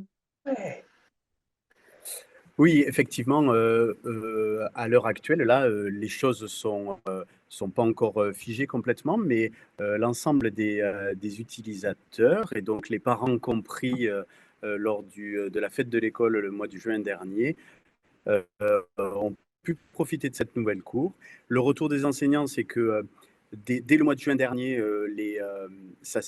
il s'est ressenti un effet de confort hein, qu'il n'avait pas jusqu'à présent. Hein. C'était difficile de se maintenir dans la cour d'école en plein après-midi. Donc ouais, on est tous satisfaits de ce résultat-là. Ça évolue encore. Hein. On a eu la plantation de petits pois il n'y a pas longtemps. Voilà, on utilise des espaces aussi désimperméabilisés pour réaliser des plantations. On n'a pas évoqué, mais il y a toute une partie de végétaux comestibles aussi à proximité du restaurant scolaire.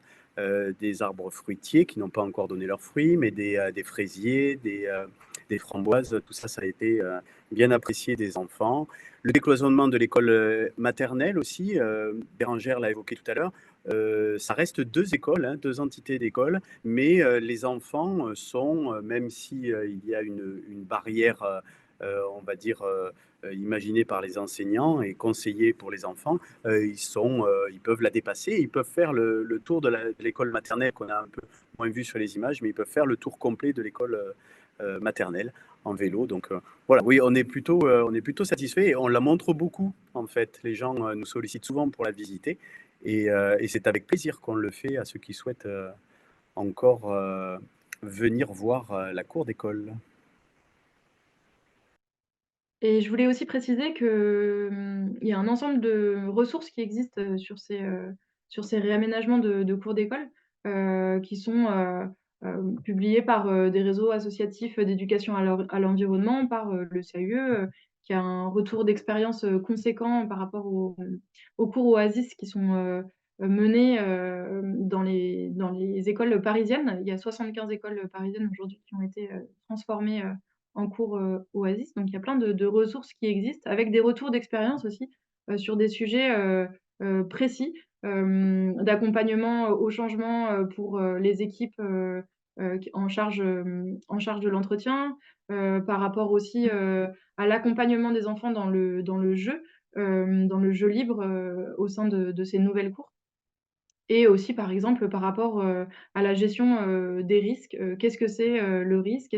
Enfin, comment on a besoin de risques dans le développement, enfin, comment les enfants ont besoin de risques dans leur développement pour accéder à la motricité, à la confiance en soi, etc. Donc, il y a beaucoup de choses qui sont disponibles sur Internet en téléchargement. Les liens seront cliquables sur la présentation qui vous sera rendue disponible. Voilà, je finis là-dessus et puis on peut passer sur un temps d'échange. Ouais. Merci à vous deux pour ce beau retour d'expérience. Il y a dans le chat des personnes qui l'ont exprimé aussi, hein, donc c'est vrai que ça donne envie. Et notamment, il y a une question pour notamment à Stéphane Lafage. Envisagez-vous d'ouvrir la cour au public lorsqu'il n'y a pas cours? Alors, c'est pas envisagé à l'heure actuelle. C'est une question qu'on s'est posée. C'était aussi, je crois, une source d'accompagnement financier. Si on avait un espace cours d'école qui, en dehors des horaires scolaires, pouvait servir de jardin public, par exemple, je crois qu'on avait la possibilité d'être accompagné par un autre dispositif. C'est pas le choix que l'on a fait, tout simplement parce que la configuration ne s'y prête pas particulièrement. Mais voilà, l'ouverture au public, elle s'est faite à l'occasion de la fête de l'école, qui est presque un repas fête de village en fait. Beaucoup de gens qui n'ont plus d'enfants à l'école y participent et sont venus à cette occasion-là. Mais une utilisation régulière par l'extérieur, à part accueil de loisirs, on n'a pas encore ouvert cette cour d'école. Mais il y a un projet qui est de cet ordre-là à Guillière-en-Grange, Oui. où en fait la commune avait acheté un espace végétalisé pour en faire un parking parce qu'il y avait des problématiques de stationnement par rapport au moment d'entrée et de sortie d'école. Et plutôt que de bitumer un espace végétalisé, il y a des solutions qui ont été trouvées pour faire des espaces de dépose minutes devant l'école. Et ce parc a été conservé et il est devenu un parc à la fois public et à la fois cours d'école sur les temps scolaires. C'est des choses qui sont envisageables de penser ces espaces à double fonction. Et il y avait Madame Archier qui avait indiqué que les parents d'école publique de Pogre, pardon, donc en Ardèche, ont un projet de végétalisation de la cour d'école. La commune a souhaité organiser une première réunion associant toutes les personnes concernées. Question, est-ce qu'il serait possible que vous puissiez intervenir dans le cadre de ce projet de première rencontre prévue le vendredi 3 mai matin? Alors, je vais étudier. C'est direct. Bah, en tout cas, enfin, moi, j'accompagne des projets sur des écoles élémentaires, maternelles et même maintenant à l'échelle des 2 collèges. Donc, enfin, en tout cas, ça fait partie d'accompagnement complètement envisageable. Donc, peut-être qu'on pourra prendre contact par la suite. Puis, Oui, voilà. je pourrais avoir vos coordonnées. Oui, bien sûr. Je pense que le CAUE pourra transmettre. Très bien. Oui, parce que si vous voulez, on a déjà eu une présentation en conseil d'école. C'est l'Amicale laïque, hein, donc l'association de parents d'élèves qui a souhaité initier ce projet. Et je trouvais que ça partait un peu dans tous les sens. Voilà. Et je trouvais que c'était important justement de mettre autour de la table tous les utilisateurs, enfin, toutes les personnes concernées. Et c'est pour ça qu'on a organisé cette première rencontre le 3 mai, juste après les vacances de Pâques. Voilà. Oui. Donc, je pense que c'est important qu'on ait quelqu'un d'extérieur parce que ça peut partir très vite. C'est-à-dire que les parents, c'est leur projet et je pense que ça va être compliqué, quoi, peut-être de commencer à discuter et voilà. Bah, comme on l'a vu, il y a des enjeux qui se croisent et qui sont nombreux. Donc, d'avoir une vision d'ensemble dès le démarrage de projet, ça me paraît quelque chose d'assez important. Ce qui me paraît aussi important de préciser, c'est que le type d'accompagnement que j'ai proposé à Cornas, il est aussi envisageable de le faire financer par un projet qui s'appelle Notre école, faisons-la ensemble, qui est en fait porté par Par les équipes l'éducation nationale. enseignantes, voilà, par l'éducation nationale. Et donc là, par exemple, je travaille sur la commune de Saint-Laurent-du-Pape actuellement, dans ce cadre-là. Donc, ce qui permet d'amorcer une bonne base de projet Oui, je pense que qui est c'est important. financée, voilà, par l'éducation nationale. Oui, parce que c'est vrai qu'on avait eu l'occasion avec ma collègue qui fait partie de la commission embellissement à une journée organisée par Pétale 07. Oui, Et justement, on n'avait pas pu visiter donc l'école de Cornas. On avait visité un jardin partagé. Donc c'est très intéressant, vraiment hyper intéressant. Merci, merci beaucoup. avec Et, plaisir. mais c'est vrai que bon, on trouvait que c'était hyper intéressant. Donc voilà. Donc, on leur a demandé leur intervention, mais j'ai pas eu de nouvelles depuis. Donc, c'est pas du tout. Et du coup, comme le marque aussi Jérôme Damour, donc le directeur du CAU de l'Ardèche, le groupe de travail ardéchois végétalisation des espaces éducatifs peut être également sollicité.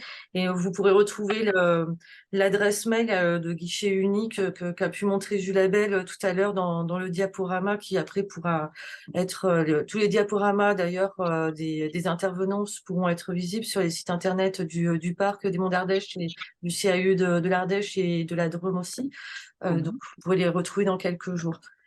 Et Je vois juste une question sur le retour des services techniques. il y a aussi- Je pense que c'est vraiment quelque chose enfin, d'intéressant. Il faut savoir qu'ils ont été mobilisés et très, enfin, très engagés dans la démarche participative à Cornas et vraiment à l'aise avec le fait que leurs pratiques allaient changer et moteurs sur ce sujet. Donc c'était en tout cas dans le temps de la démarche participative, vraiment des personnes ressources. Et peut-être Stéphane, si tu veux poursuivre. Oui, un retour. Donc, on avait parlé, et ça fait écho à la première intervention de la journée, on avait parlé de la taille. Donc, effectivement, ils ont moins de travail de taille, puisqu'on laisse un peu plus vivre les mûriers platanes qui étaient là au départ. Et globalement, dans la démarche, on a laissé tous les végétaux en place, même ceux qui n'étaient pas les plus en forme, mais on les a laissés finir leur vie et pour faire le relais en fait avec les nouvelles plantations. Donc on a une plantation qui est assez dense maintenant, mais voilà, qui devrait ensuite, c'est les nouveaux qui vont prendre le relais des anciens. Et pour les services techniques, on a beaucoup de copeaux. Donc, il y a régulièrement, le mercredi notamment, hein, un passage pour remettre les copeaux dans les bacs, puisqu'ils ont tendance à se balader. Les enfants jouent beaucoup avec. On a d'ailleurs un dispositif test actuellement pour mettre des demi-ronds en fait sur l'ensemble des bordures pour contenir un petit peu davantage les copeaux. Voilà, c'est des évolutions qui vont permettre de limiter un petit peu l'intervention. J'ai vu passer juste aussi quelque chose sur l'eau. Oui. Le regret que l'on a eu sur cette opération, mais c'est quelque chose qui va venir après, c'est qu'on n'a pas de récupération d'eau qui a été installée pour l'instant. Mais l'idée mûrit et c'est quelque chose que l'on va intégrer parce que ça demande quand même, surtout sur les premières années, même si l'on a mis des végétaux qui ne nécessitaient pas beaucoup d'arrosage, les premières années, si on veut les faire prendre correctement, il faut les arroser. Par contre, par rapport à l'eau, on peut aussi préciser quand même l'enjeu de déconnexion au réseau, le fait l'enjeu aussi pour être financé par l'agence de l'eau sur ce type de projet, c'est de déconnecter C'est ça. les eaux pluviales des réseaux principaux et donc d'infiltrer dans les espaces courts au C'est ça. maximum. Voilà. Il n'y avait pas Et d'autres questions sur. Pardon. oui. Je finis juste aussi, je reviens sur l'entretien. Il y a aussi un besoin de changement de vision, on va dire, sur ce que c'est qu'un espace propre. Un espace propre pour une ville, c'est peut-être un espace où le bitume il n'y a pas de copeaux, il n'y a pas de feuilles, etc. Sauf que les copeaux, les feuilles, c'est des espaces, enfin, c'est des éléments qui vont être aussi source de jeu pour les enfants qui, oui, vont migrer. D'un endroit à l'autre. Mais en fait, c'est vraiment un point de vue d'adulte sur la propreté qu'on a, mais qui d'un point de vue d'enfant, n'est absolument pas problématique. Voilà, donc ça, c'est aussi important de faire évoluer un petit peu les façons d'envisager la propreté des espaces. Et sur le ramassage aussi des feuilles, puisqu'il y a un nombre, il y a plus de il y a 23 arbres qui ont été plantés, plus un ensemble de haies dans ces espaces. Donc forcément, il va y avoir plus de volume d'arbres, de feuilles pardon, à ramasser ou en tout cas à gérer. Et l'idée, c'est de pouvoir aussi faire participer les enfants sur ces moments-là, de les inviter en fait à mettre les feuilles dans les composteurs, tout simplement sur les temps de récréation, de façon plus ou moins encadrée en fonction des besoins des différentes temporalités. Bon, bah, du coup, s'il n'y a pas de questions, on va pouvoir clore cette session. En tout cas, merci beaucoup à tous les intervenants, intervenantes. Et, donc, je vais peut-être laisser Alexis faire une petite conclusion. Je te laisse. Oui, oui, ben je te suis. Un grand merci à tous et toutes pour vos interventions. C'était très riche. On a un petit peu débordé le temps, mais ma foi, ça plaisait bien à tout le monde, je crois. On a perdu un petit peu en route, mais pas tant que ça. Et puis, je profite aussi pour remercier nos partenaires du coup pour ces 3 dernières Jourba sessions, donc à la fois l'ARS Drôme et Ardèche, et puis le CAUE de la Drôme. Et en ce qui concerne les Jourba sessions, le programme pour l'année 2024 est terminé et nous reviendrons vers vous dans le courant de l'année 2025, je pense, avec de nouvelles sessions et plein de nouveaux sujets très emballants, je n'en doute pas. Je vous souhaite à tous une bonne soirée et puis Bonne soirée à tout le monde. à bientôt. Bonne soirée, au revoir. Merci à Au tous. revoir.